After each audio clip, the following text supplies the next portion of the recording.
तो सुधर्मा की घरवाली सौदेवा क्या कहने लगी? क्या कह रहे भैया?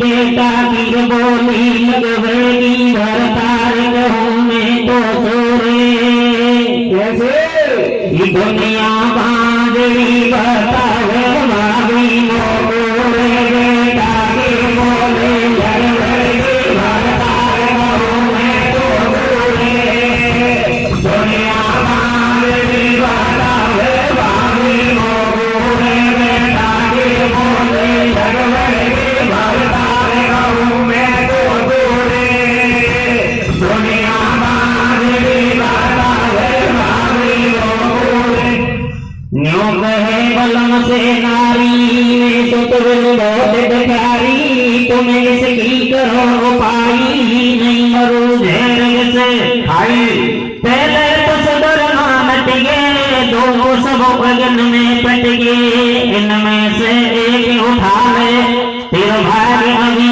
अजमा ले बायों को सब हाथ में लियो किस्मत ने धोखो दियो मेरी नार खबर कर मन में और शिव शंकर को ध्यान लगा सतनायल क्यों कर मन में बेटा के बोले जग में भरतार कहूँ मैं तो सोरे दुनिया वाले बतावे भावे मोरे बेटा के बोले जग में भरतार कहूँ मैं तो सोरे दुनिया वाले बतावे भावे मोरे। घरवाली की संतुष्टि के लिए सुधर्मा दो पुष्प अग्नि में पटक देता है और कहता है इनमें से उठाकर तेरा भाग्य आजमा ले पता भी कर ले कि तेरे भाग्य में पुत्र है या नहीं। सो वही पुष्प हाथ में उठाया जो पुत्र के खिलाफ था। सुधर्मा ने कहा अब पुत्र की आशा छोड़कर भगवान का भजन कर इसी में हमारा बेड़ा पार होगा। हमारे भाग्य में पुत्र नहीं है और वैसे ही पुत्र तो स्त्री के भाग्य में होता है खासकर तेरे भाग्य में पुत्र नहीं है। तो सुधर्मा कहती है महाराज मेरे भाग्य में पुत्र नहीं है तो अभी मेरी छोटी बहन वसेमा कुंवारी है उसके साथ शादी करो उसको दुल्हन बनाकर घर में लाओ ताकि उसके ही पुत्र पैदा हो जाए। हमारे पास घर है पैसा है बिना पुत्र के ये घर पैसा किस बात का किस काम का। तो क्या कहती है? क्या कहती हो भैया?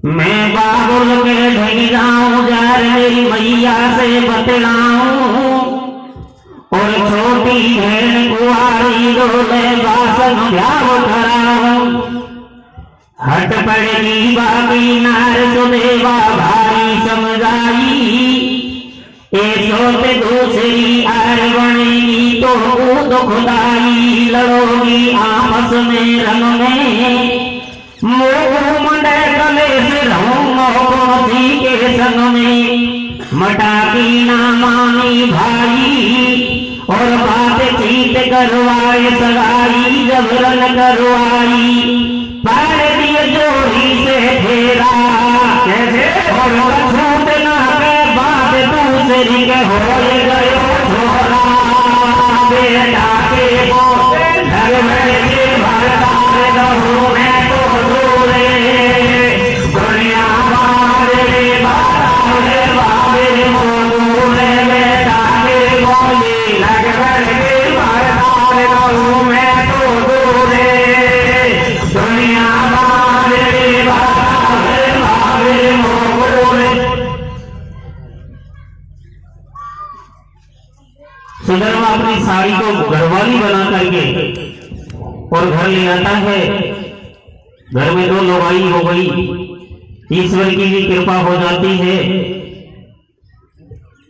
छोटी के गर्भ से पुत्र पैदा हो गया। घर में खुशहाली आई तो सुधर्मा अपने घर को छोड़कर गंगा सागर के तट पर चला गया। ये भगवान ने तेरी समझी तेरे घर का मालिक पैदा हो गया, अब मैं भगवान का भजन करूंगा। बुढ़ापा आ गया, चौथा पन भगवान के लिए सौंप देना चाहिए। तो सुधर्मा परिवार को छोड़कर सागर तट पर चला गया। इधर दोनों लुगाइयों ने अपने पुत्र की शादी कर ली, घर में खुशहाली छा गई। लेकिन एक दूत घर में घुस जाता है और दूत क्या घोरता है उस परिवार में, क्या घोरता है? छोरा हो गयो ज्ञान भ्यावा को कर लियो और पुत्र बधू गई आए सुधेवा को खूब करे खेणो। तऊ का जलन हो दिल में और मेरो ही धन माल सोच कैसे भोग रही मन में। आड़ोसन सुधर्मा के घर बैठक करने लगी और सुधेवा से कहने लगी, देख तेरे धनमाल को लोड़ी भेड़ किस तरह भोग रही है। तेरा घर में कुछ नहीं है, घर पर कब्जा कर लिया, बहू भी उसकी, बेटा भी उसका, घर भी उसका। अरे तुझे तो हाथ से भोजन करने का भी अधिकार नहीं रहा, तो तू चावल इस घर में विष घोर देती है और उसके मन में कपट पैदा हो जाता है। तो क्या करती है वे, क्या करते है भैया? छोरा हो गयो जवान भ्यावा को कर लियो गोनो, पुत्र बधू गई आए सुधेवा को खूब करे खेणो। तो यका जलन होए दिल में, अरे मेरो ही धन माल सोच कैसे भोग रही मन में। पाप वग उठ जायो खोटो और ले छोरा चल गई कमर वन काट दियो सोटो। बेटा रे बोले मैं तो दूरे दुनिया बाबे बाबे मोरे बेटा रे बोले मैं तो दूरे दुनिया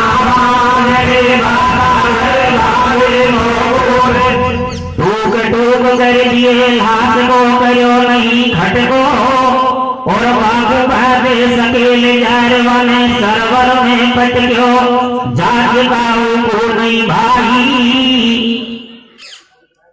छोटी बहन के पुत्र को बड़ी बहन ने खत्म कर दिया और उसको एक गठरी में बांधकर सागर में फेंक दिया और आकर गहरी नींद लेती है, सो जाती है। तो दिन ऊँघो पर भाते सो जग दिन ऊँघो पर भाते और छोरा की बहू ने जाकर देखी पत की घाट पड़ी खूनन से खूब रची।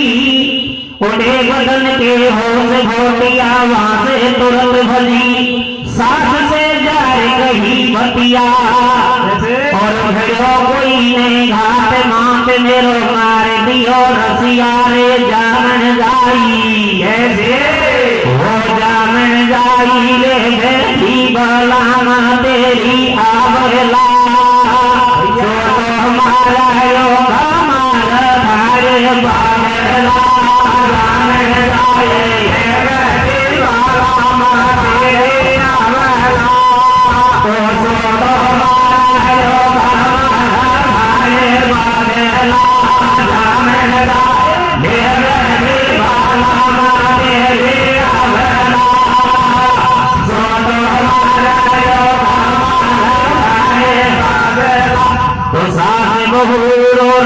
बेचारी ले लेके हिलकी एक गोते के करवाली न रोए मेरी कोई नहीं जाने गलती झुटियाई भारो करे विलाप। इतने में आ गए सुधर्मा ओ बेटा को बाप नार तम का हे रोती और भली बुरी करने के सुख गुर देता दे लोगी सोच तब ललना को छोड़ो नाय धोए करो शिव सेवा में लागो। घर में हाहाकार मच गया।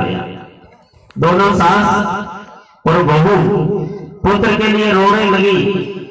किसी को पता नहीं चला कि हमारे घर में किसने बिछोड़ा है, किसने पति और पुत्र को मारा है। इतने में सुधर्मा चले आए और जाकर दोनों घरवालियों सहित पुत्र वरु से कहने लगे, बेटा किसके लिए रो रही हो? जिसे भगवान ने दिया उसे भगवान ने ले लिया। अब बाकी के जीवन के लिए भगवान का भजन करो। पूरे परिवार को सागर तट पर ले गया, शिवलिंग की आराधना करके कठोर भजन किया। तो क्या होता है? क्या होता है भैया? नायकम गाये रोटी भली बुरी करनी के सुख दुख देता त्रिलोकी। सोच तम ललना को छोड़ो और नहाए धोए नित्य करो, शिव सेवा में लागो। छोड़ो मत भक्ति ईश्वर की, पार्शलिंग सजाए करी जब पूजा शंकर की। नैन को नहीं छोड़ो धंधो